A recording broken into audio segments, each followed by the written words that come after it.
1975년 3월 6일 이날이 이제 그 청와대에서 최순실의 아버지 최태민하고 박근혜가 처음 만난 날이라고 합니다. 동아일보가 입수해서 보도한 김재규 최태민 관련 비리조사 보고서에 써 있는 내용에 의하면 75년 3월 6일 날 처음 청와대에서 이 둘이 만났고 이 잘못된 인연이 오늘날 이제 준엄한 심판을 받게 되는데, 자, 오늘은 이 원점에서부터 다시 한번 이 문제의 본질을 좀 살펴보면서 향후 추이에 대한 이야기도 좀 드리고 싶은데요. 예. 1975년 최태민이라고 하는 이 사이비 목사, 정확히 말하면 이 사람은 목사가 아니라 남자 무당을 의미하는 박수무당이죠.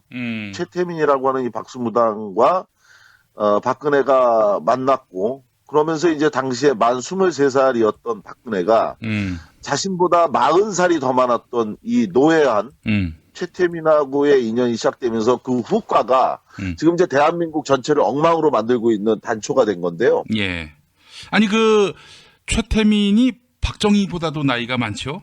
5살이 많죠. 하하.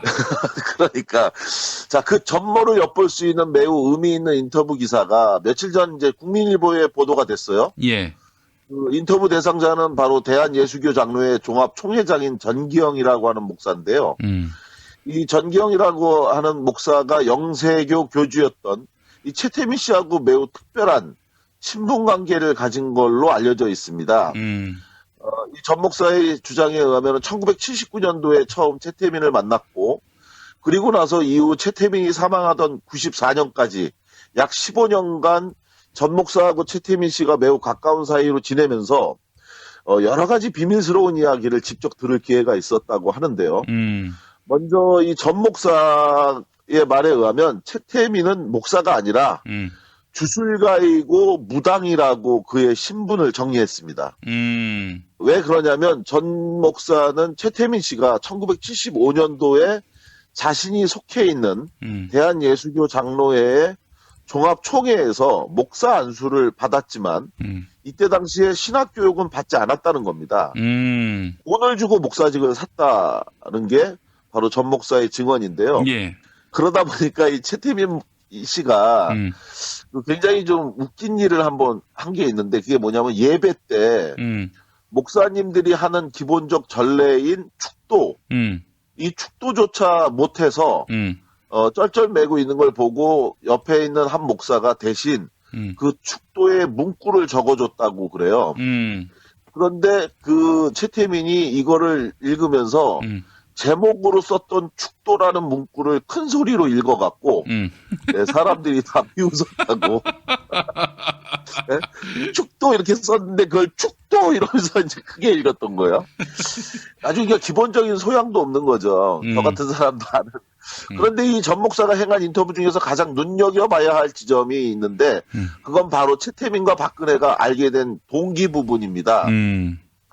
이미 많이 알려진 것처럼 최태민과 박근혜가 알게 된 것은 최태민이 박근혜에게 3차례 편지를 보냈는데, 말씀드렸던 것처럼 1974년 8월 15일 날 문세강 사건이 일어났던 바로 그날 문세강을 저격하려던 청와대 경호실 직원이 쏜 권총 오발 사고로 유경수 여사가 사망을 하죠. 예. 그래서 사실은 이제 문세강의 총을 맞은 게 아니라 청와대 경호실 직원의 오발로 인한 권총을 맞고 총알을 맞고 유경수가 사망하자 최태민은 이후에 모두 3차례 박근혜에게 편지를 보냈는데요. 예예예. 이 당시 최태민의 비리를 조사했던 경찰 고위 간부의 증언에 의하면 최태민이 처음 박근혜에게 편지를 쓴 때는 75년 1월이었다고 합니다. 그러니까 1월부터 2월 사이에 모두 3차례 편지를 보냈는데, 이때 당시에 최태민이 보냈던 편지에는 그 첫 문장이 어젯밤 꿈에 국모님을 뵈었습니다. 국모님 말씀이 내 딸을 보살펴달라고 부탁하시는 것이었습니다로 이제 시작하는 내용인데, 그 내용에서 내 꿈에 유교사가 현몽하여 나타나 내 딸 그네가 우매하니 당신이 그녀를 도와주라고 해서 자기가 연락을 드렸다. 이렇게 한 건데요. 이 전 목사의 증언에 의하면 이때 박근혜가 최태민을 청와대로 초청하면서 최태민이 돌을 닦고 있던 곳으로 까만 승용차를 여러 대 보냈다고 그럽니다. 동아일보가 입수해서 보도했던 중앙정보부장 김재규 작성의 최태민 부정행위 조사보고서에 의하면 바로 이날이 1975년 3월 6일이라는 겁니다. 그리고 이때는 당시 최태민이 서울 동대문구 제기 2동에 박아무개 씨 집에 전세를 살면서 스스로를 태자마마라고 칭하면서 예, 전빵 수준의 점을 치고 있을 때였다. 예, 이런 때였는데요. 더 놀라운 것은 이게 이제 굉장히 중요한 이야기인데 아마 이 이야기는 이번에 전 목사가 처음 증언을 통해서 밝힌 사실인 것 같습니다. 예. 최태민을 청와대로 초청한 날, 이 전 목사의 인터뷰 증언에 의하면 이날 만 23살이었던 박근혜가 기절을 하며 정신을 잃었다고 그래요. 어이구야. 최태민을 만났을 때. 근데 이 사연이 정말 참으로 기가 막힌 일입니다. 어머니 유경수 여사가 갑작스럽게 사망하자 심리적 고통에 시달리던 박근혜 앞에서 이 최태민 씨가 뭘 했냐면요. 우리 김 PD님 사랑과 영혼이라는 영화 보신 적 있으시죠? 네. 그 사랑과 영혼에서 이른바 점성술사 사기꾼 우담의 역으로 나왔던 우피 골드버그가 예. 영혼 빙의를 하는 장면이 있지 않습니까? 죽은 사람의 혼령이 점성술사의 몸에 들어와서 이 연기를 하는 그런 장면이 나오거든요. 예. 그런데 최태민이 바로 이날 그 우담의 역에 우피 골드버그하고 똑같은 방식으로 유경수 여사의 영혼이 빙의됐다고 하면서 유경수 여사의 표정과 음성을 그대로 재현했다는 거예요.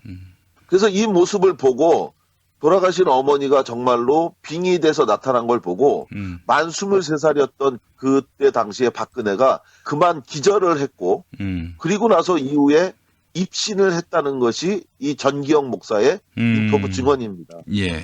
이거대로 보면 우리 김 PD님도 성대모사에 한 가닥 하지 않습니까? 예.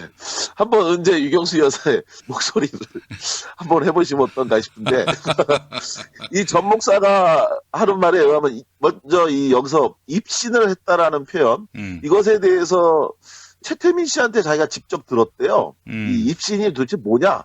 그랬더니, 입신이란 예컨대 환상을 본다거나 천국이나 지옥을 본다든가 뜨거운 성령 체험, 신들렸다는 등의 의미인데 당시에 이제 유경수 여사의 목소리와 표정을 그대로 재현하는 최태민을 보고 박근혜가 이제 이후부터 최태민 씨를 신령스러운 존재 자체로 보게 되었다. 이것이 이제 전 목사의 이야기인데 말씀드렸던 것처럼 자신의 목소리로 다른 사람의 목소리나 새 또는 짐승 따위의 소리를 흉내내는 일을 성대묘사라고 국어사전에서는 표현하고 있는데요. 아마도 이제 텔레비전을 통해서 방영됐던 유경수 여사의 목소리와 표정 등을 이 최태민 씨가 이제 연습해서 만들어낸 그걸 보고 당시에 이제 박근혜가 속아 넘어간 게 아닐까 이렇게 생각할 수밖에 없는데요. 여하간 그러한 계기를 시작으로 최태민 씨와 박근혜의 불행한 시작이 결국 오늘날 민주공화국인 대한민국을 이 샤머니즘이 지배하는 원시 미개 국가 수준으로 이제 전락시킨 건데요. 그리고 나서 이러한 과정을 통해서 김재규 조사 보고서에 나온 것처럼 박정희 유신 독재 권력 하에서 권력 2인자였던 이 박근혜의 이름을 팔아서 그 아버지 최태민이 엄청난 금전적 이득을 받고 또 대를 이어서 그 딸이 부와 특권을 세습하고 있는 그들만의 대한민국을 만들어낸 건데 여기서 전 목사의 증언 중에 또 하나 믿기 어려운 증언이 하나 더 있는데요. 그게 바로 많은 분들이 의심하는 최태민과 박근혜의 연인설이라고 합니다.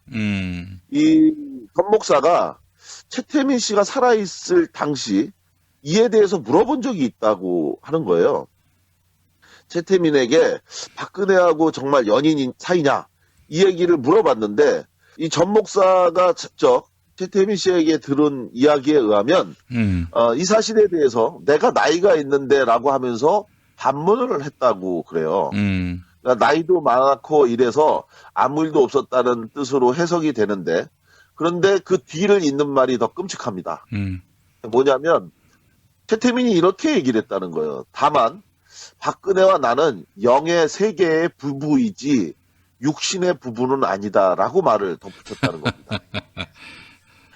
이처럼 최태민의 전형적인 사기 행각에 박근혜가 넘어간 거, 이거를 좀 한번 분석해 보면, 예. 아까 전에 우리 김 PD님이 말씀하셨던 것처럼, 사실은 이제 박근혜는 최태민을 만나기 전까지 세상에 대해 전혀 알 수 없었던, 세상에 대해서 전혀 몰랐던 거죠. 박근혜는 1952년생입니다. 그리고 아버지 박정희가 군사 쿠데타로 권력을 찬탈하고 2년 후인 1963년부터 청와대에서 살기 시작했는데요. 이때 당시가 만 11살이었죠. 그리고 나서 일반적인 세상과 단절돼서 매우 특별한 세상에서 성장을 했는데, 그러다가 어머니를 잃은 해가 만 22살이 되던 해였고, 그리고 나서 어머니의 죽음으로 그는 아무것도 하지 않았지만 대한민국의 두 번째 권력자인 퍼스트 레이디를 이어받았습니다. 이때가 만 23살이 됐던 거죠. 한편 최태민은 1912년 5월 5일생입니다. 박근혜가 1952년생, 그러니까 무려 40살이나 나이가 더 많았고, 아버지인 박정희가 1917년생이니까 최태민은 그 아버지 박정희보다 무려 5살이나 더 많았던 거거든요. 이처럼 최태민은 일제 순사로 시작해서 이후 해방공간을 거치면서 다시 대한민국 경찰을 지냈고, 이후 영세교 교주, 태자마마로 또 7개의 이름과 6명의 부인을 둔, 그리고 모든 종교를 다 섭렵해서 그걸 다 통합해서 만든 게 이제 영생교라고 하는데, 그러한 경력을 가졌던 이 최태민이 당시 만 23살에 어렸던 한 여자를 속이는 것은 정말 일도 아니었을 겁니다. 그런 상황 하에서 오늘 이야기의 중요한 이야기인데요.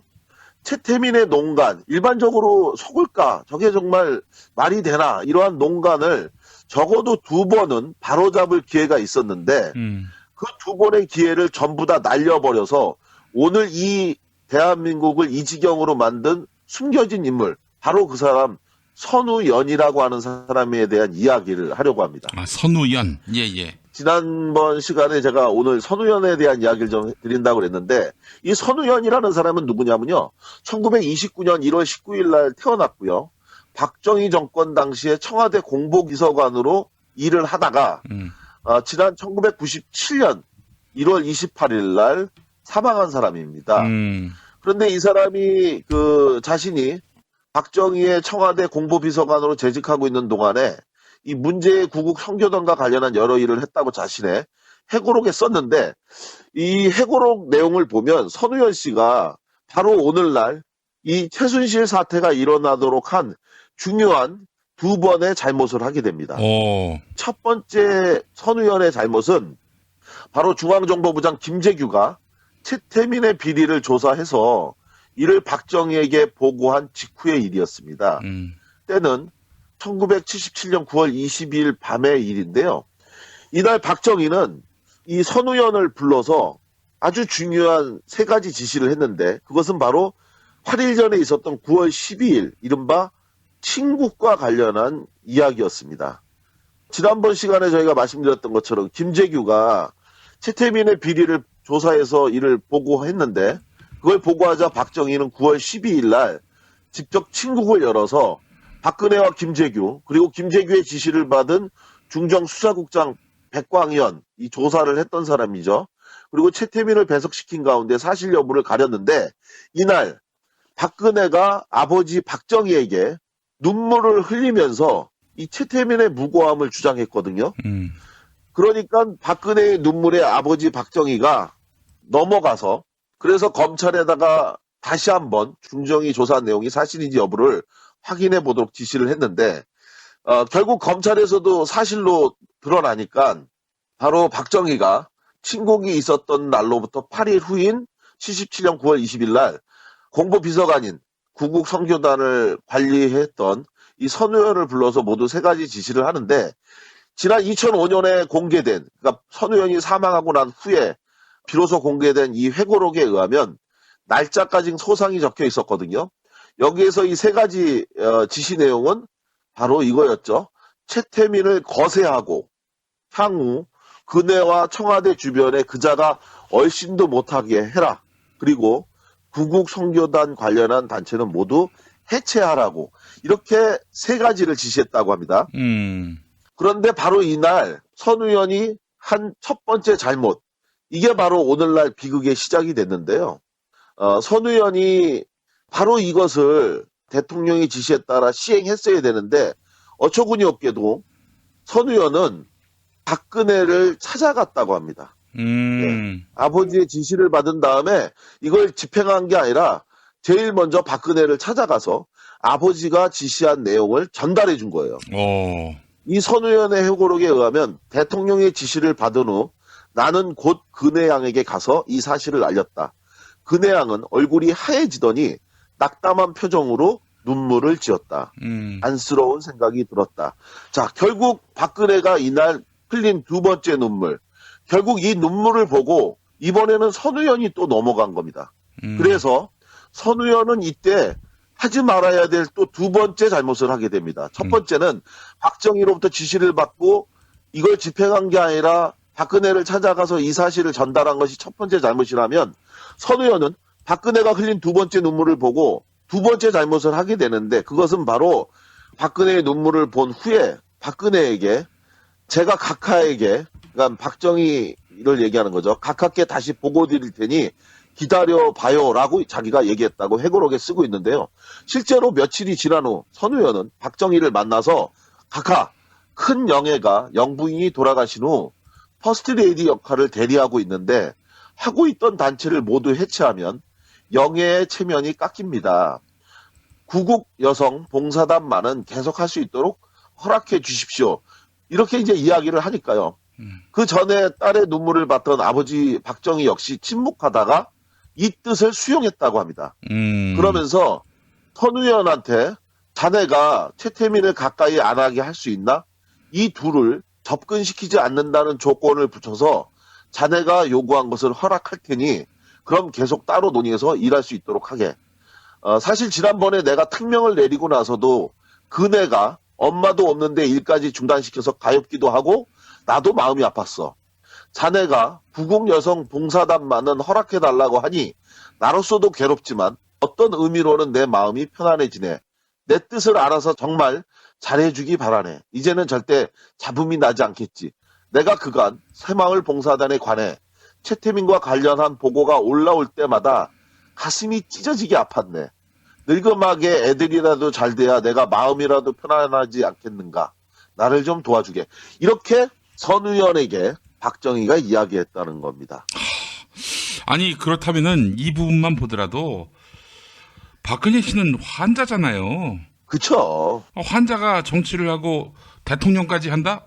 이거는 있을 수 없는 일 아닌가요? 자, 그런데 바로 그래서 제가 말씀드렸던 것처럼 앞부분에 이 선 의원이라고 하는 사람이 결국은 대한민국을 이 지경으로 만든 결정적인 잘못이 있는데 말씀드린 것처럼 선 의원은 박정희의 지시처럼 이 둘의 관계를 청산시키지 못했습니다. 그러니까 박근혜의 두 번째 눈물에 그만 마음이 약해져 갖고 아무 대책도 없이 박근혜의 지시처럼 이걸 따르지 못했고 결국 이러한 비극은 단순히 대한민국의 비극뿐만 아니라 지난 시간에도 말씀드렸지만 이미 확인된 것처럼 이 비극은 박정희를 죽음으로 몰아가게 된 결정적 이유 중에 또 하나가 됐죠. 바로 선 의원은 자기가 모셨던 주군인 박정희도 결국 이 사건으로 죽게 한 거지 않습니까? 1979년 10월 26일 중정부장 김재규에 의해 박정희가 죽게 된 원인 중 하나가 바로 이 최태민에 대한 처리 결과에 대한 불신 때문이었다라고 김재규는 항소 보충 이유서에서 이제 밝혔는데 결국 최태민이 박정희를 죽게 한 것은 바로 이날 77년 9월 22일에 있었던 박정희의 지시를 선 의원이 무책임하게 따르지 않고 그것을 박근혜에게 전달했고 그러면서 박근혜의 두 번째 눈물을 보면서 오늘날 대한민국의 국가 시스템을 문란하게 만든 것, 또 자기 아버지 박정희가 죽게 한 것, 이것이 모두 다 바로 그때의 잘못인데요. 그런데 이러한 잘못을 또 해서는 안 된다는 것, 이게 바로 오늘 제가 드리고 싶은 말씀의 핵심입니다. 피도 눈물도 없었던 독재자 박정희도 그리고 그 독재자 밑에서 청와대 비서관을 했던 선 의원 역시 분명히 예감하고 있었던 바로 그 원인, 방금 우리 김 PD님이 말씀하신 것처럼 거의 이것은 뭐 이 세상사에 대해서 제대로 알지 못하고 있었던 어리석은 박근혜에 대해서 눈물을 보고 원인을 제거하지 못한 한 가지 공통점을 가지고 있었던 거죠. 그죠? 이 박근혜의 눈물, 이 흘렸던 눈물을 보면서 누가 봐도 사기꾼인 최태민, 이것에 대해서 박정희도 알았어요. 이게 사기꾼이라는 거. 또 손우현도 알고 있었습니다. 그가 나라를 망칠 인물이라는 것에 대해서 분명히 알았는데, 그러나 박근혜가 흘렸던 두 번의 눈물 앞에 그만 마음이 약해져서 이걸 그냥 방치했던 게 결국 오늘날 이 비극으로 성장해서 나라를 망치게 된 건데, 그런데 말입니다. 만약에 앞으로 박근혜가 또다시 눈물을 흘리면서 국민에게 한 번만 더 믿어달라고 하면서 오늘이라도 당장 텔레비전에 나와서 우리나라 보수 성향의 국민들, 이 사람들에게 눈물로 정말 간곡하게 호소한다면 어떤 반응을 보일까요? 제가 걱정하는 이유가 바로 이겁니다. 이제는 안 믿을 것 같은데요. 아이고, 무슨 말씀을요. 지난번 대통령 선거 때 불쌍하다고 보내준 게 청와대입니다. 네? 엄마 아버지 다 죽었다고 청와대라도 보내주자고 하는, 아까 전에 어떻게 이런 사람을 뽑았냐고 그랬지 않습니까? 예. 이게 바로 우리나라 국민들이 정치를 뽑은 게 아니라 자기가 그냥 보고 싶은 것만 보고 한 거죠. 사실은 저는 다음 시간에 한번 말씀을 드리겠지만 이건 역시 지금 대단히 잘못되고 있는 거죠. 건국 중립내각이니 어쩌저쩌 얘기하는 것 자체가 말이 안 되고 하는데, 여하간 그 얘기는 다음에 한번 말씀을 드리도록 하고, 오늘 제가 드리고 싶은 말씀의 핵심은요, 박근혜의 세 번째 눈물에 또다시 속는다면 단언컨대 이 나라는 망할 거다. 우리가 깨달아야 할 것은 대한민국의 눈물입니다. 이 박근혜의 세 번째 눈물에 더 이상 절대 속아서는 안 된다. 박근혜가 오늘이라도 당장 나와서, 아니면 최순실이가 구속되고 난 다음에 일단락되고 난 후에, 그때 세월호 사건 때도 흘리지 않았던 눈물, 그리고 세월호 사건 때 왜 눈물 한 방울 흘리지 않냐고 국민들이 따지니까 정말 1분 30초인가요? 눈을 껌뻑이지 않는 기적을 보여 한 방울의 눈물을 흘렸다고 하면서 사람들을 개탄스럽게 했던 그 일. 그런데 그 박근혜가 앞서 최태민을 위해선 두 번이나 눈물을 흘렸다는 사실, 그리고 지금 와서 만약 세 번째 눈물을 흘린다면 이 잘못된 눈물에 속아서 또다시 이 잘못된 통치가 지속될 수 있게 한다면 그 대신 흘려야 될 국민의 눈물은 강을 이루고 바다를 이루게 될 거다. 이 이야기가 오늘 김용민 본격 정치 논평 고상만이 전하는 이야기, 여기까지입니다. 예, 알겠습니다. 선우현 그 양반이 1997년에 저 세상 사람이 됐군요. 예. 예. 정말 그분이 그때 당시에 박정희의 지시사항을 그대로 따르기만 했어도 어쩌면 아버지도 죽지 않았을 거고요. 예. 그리고 그 딸도 오늘과 같은 이런 지경이 되지 않았을 거고, 나라가 이 지경이 되진 않았을 텐데, 저는 숨겨진 또 한 명 이 사건의 공범 선우현 씨에 대해서 고발하고 싶었습니다. 예, 알겠습니다. 고상만 반장님 오늘 말씀 잘 들었습니다. 고맙습니다.